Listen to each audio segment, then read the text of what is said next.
Breaking news. ఆంధ్రప్రదేశ్లో ఈ నెల 15వ తారీఖు నుంచి ఆరోగ్యశ్రీ సేవలు నిలిచిపోబోతున్నాయి. ఈ మేరకు ఆరోగ్యశ్రీ ట్రస్ట్కు సూపర్ స్పెషాలిటీ హాస్పిటల్స్ అసోసియేషన్ తెలియజేసింది. 2003 సెప్టెంబర్ తర్వాత అని హాస్పిటల్స్ అసోసియేషన్ చెప్తోంది. బకాయిలు 2500 కోట్లకు పెరిగిపోయాయి. దీంతో ఇక ఆరోగ్యశ్రీ సేవలు అందించడం కష్టమవుతుందని హాస్పిటల్స్ అసోసియేషన్ చెప్తోంది. కొత్త ప్రభుత్వం వచ్చాక 160 కోట్ల రూపాయలు విడుదల చేసింది. బిల్లులు చెల్లించాలి అని జూలై 30వ తారీఖున లేఖ సమర్పించాం. ఆగస్టు 10 నాటికి విడుదల చేస్తామని చెప్పారు. కానీ ఇప్పటి వరకు బిల్లులు విడుదల చేయలేదు అని ఆ లేఖలో హాస్పిటల్స్ అసోసియేషన్ అసంతృప్తిని వ్యక్తం చేస్తోంది. దీంతో ఆరోగ్యశ్రీ సేవలు ఈ నెల 15 నుంచి నిలిపివేయాలి అనే నిర్ణయం తీసుకున్నామని చెప్తోంది. దీని ప్రభావం పేదలపై ఎక్కువగా ఉండే అవకాశం ఉంటుంది.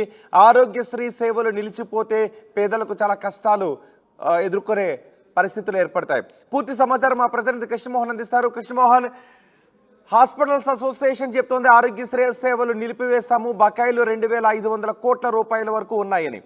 ఆరోగ్యశ్రీ సేవలు నిలిచిపోతే దాని ప్రభావం పేదలపై ఎక్కువగా పడే అవకాశం ఉంటుంది. ఇప్పుడు ప్రభుత్వం ఏం చేయబోతోంది? పైగా ఆగస్టు 15 నుంచే నిలిపివేస్తామని చెప్తోంది. రోహిత్, మొత్తం మీద అయితే ఆంధ్రప్రదేశ్ హాస్పిటల్ సంఘం సంబంధించిన ఏపీ సూపర్ స్పెషాలిటీ సమాఖ్య ఏదైతే ఉందో ఏఎస్హెచ్ఎస్ ఆంధ్రప్రదేశ్ స్పెషాలిటీ హాస్పిటల్ అసోసియేషన్ కూటమి గవర్నమెంట్ కి ఒక అల్టిమేటం జారీ చేసిన పరిస్థితి అయితే ఉంది. ఇప్పటికీ ఎన్టీఆర్ వైద్య సేవలు అంటే ఆరోగ్యశ్రీని గతంలో వైఎస్ఆర్ సేవగా ఉంది, దాన్ని ఇప్పుడు ఎన్టీఆర్ సేవగా మార్చారు. ఇప్పుడు ఈ సేవలన్నీ కూడా మేము ఆపేస్తున్నాం. 2023 నుంచి ఇప్పటి వరకు మాకు అంటే 2024 వరకు ఈ సంవత్సర కాలంలో దాదాపుగా 1700 కోట్ల పైగా బకాయిలు ఉన్నాయి. ఇప్పటి వరకు చాలా సార్లు మేము విన్నవించుకున్న, మమ్మల్ని పట్టించుకున్న పాపారపోలేదు. సుమారు 170 కోట్లకు 1750 కోట్లకి చేరిన పరిస్థితుల్లో దూదికి సూదికి కూడా డబ్బులు లేవు అనేది వీళ్ళ వాదన.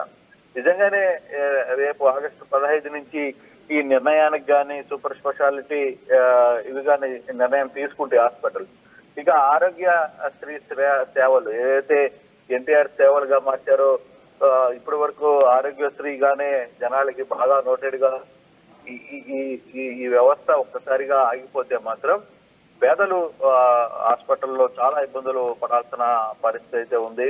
ప్రభుత్వానికి ఒక అల్టిమేటం జారీ చేయడం కొంత షాక్ కి గురి చేసిన పరిస్థితి అయితే ఉంది. కానీ ఈ వ్యవహారంలో ప్రభుత్వం ఏ విధంగా ముందుకు వెళ్తుంది, కూటమి ప్రభుత్వం వ్యవహారంలో ఎలా ముందుకు వెళ్తుంది అనేది కూడా కొంత చర్చ అయితే జరుగుతుంది. కానీ ఇది చాలా సీరియస్ ఇష్యూగానే ప్రభుత్వం కూడా చూస్తుంది. ఎందుకంటే ఇప్పటికిప్పుడు సడన్ గా 1750 కోట్లు చెల్లించాలి అనుకుంటే అది వీలయ్యే పరిస్థితి కూడా కాదు ఇప్పుడున్న ఆర్థిక పరిస్థితులు వీటన్నిటిలో. అయితే ఎలా ముందుకు కొనసాగాలి వీటిని గతంలో కూడా మొన్న జరిగిన మీటింగ్ లో కూడా చంద్రబాబు పిపిపి మోడల్లో పబ్లిక్ ప్రైవేట్ మోడల్లో కొంత ఎంతవరకు సపోర్ట్ చేసే ప్రయత్నం చేస్తామని కూడా ఆయన మాట్లాడుతున్నారు. కానీ ఇంత లోపల ఈ అసోసియేషన్ ఒక్కసారిగా ఇటువంటి నిర్ణయానికి తీసుకోవడం కొంత పేదలకు మాత్రం చాలా హెడ్ఏక్ అయ్యే పరిస్థితి అయితే కనబడుతుంది. కానీ రేపటి నుంచే నిలిపివేస్తా, ఈ నెల 15వ తారీఖు నుంచే నిలిపివేస్తా ఉంటున్నారు. పెద్ద సమయం కూడా లేదు. అంటే ప్రభుత్వ వర్గాల నుంచి ఎవరైనా చర్చలకు వెళ్లే అవకాశం ఉంటుందా?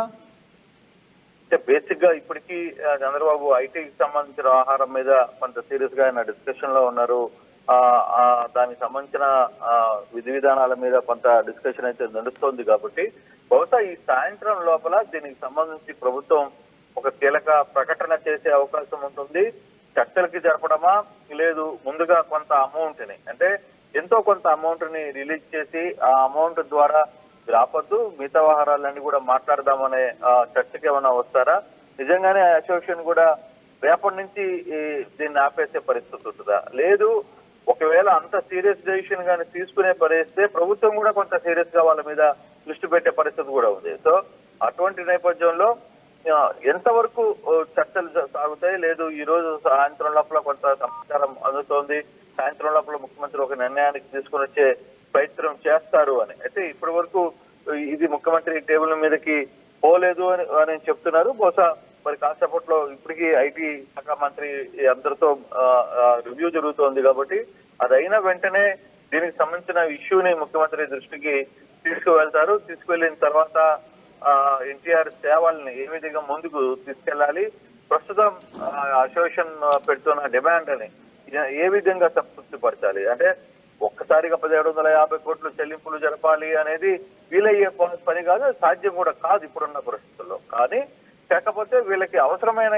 వరకు కొంత నిధుల్ని విడుదల చేసి ఫర్దర్ గా ఎలా ముందుకు వెళ్ళాలి, ఏ విధంగా తీసుకువెళ్ళాలి అనేది ఒక చర్చ అయితే జరగబోతుంది. డెఫినెట్ గా ప్రభుత్వంలో కొంత సీరియస్ గానే తీసుకుంటారు అనేది వైద్య ఆరోగ్య శాఖ కూడా చెప్తోంది. సో ఇటువంటి పరిస్థితుల్లో ఎలా ముందుకి వెళ్తారు, ఇప్పటికిప్పుడు రేపు కానీ నిజంగానే ఆపేసే పరిస్థితి కూడా ఉంటుందా, ఇంత లోపల ఈ రాత్రి లోపల అసోసియేషన్ తో మాట్లాడి కొంత వెసులుబాటు కల్పించే ప్రయత్నం చేస్తారు. ఎందుకంటే బేసిక్ గా ఆహారంలో కానీ ఇదే కానీ ఆగిపోతే ముఖ్యంగా పేదలు, హాస్పిటల్లో ఉన్న పేదలు కావచ్చు, కొంతమందికి ఆపరేషన్స్ అన్ని కూడా రెడీ స్టేజ్ లో ఉంటాయి, కొంతకి అప్రూవల్ స్టేజ్ లో ఉంటాయి, ఇవన్నీ కూడా చాలా ఇబ్బందికరమైన పరిస్థితులు ఉన్నాయి. సో ఇటువంటి పరిస్థితుల్లో చాలా మంది ఇబ్బందులు గురయ్యే పరిస్థితి ఉంటుంది. కాబట్టి పేదవారు ఆహారంలో ప్రభుత్వం కొంత ముందస్తుగానే ఆలోచన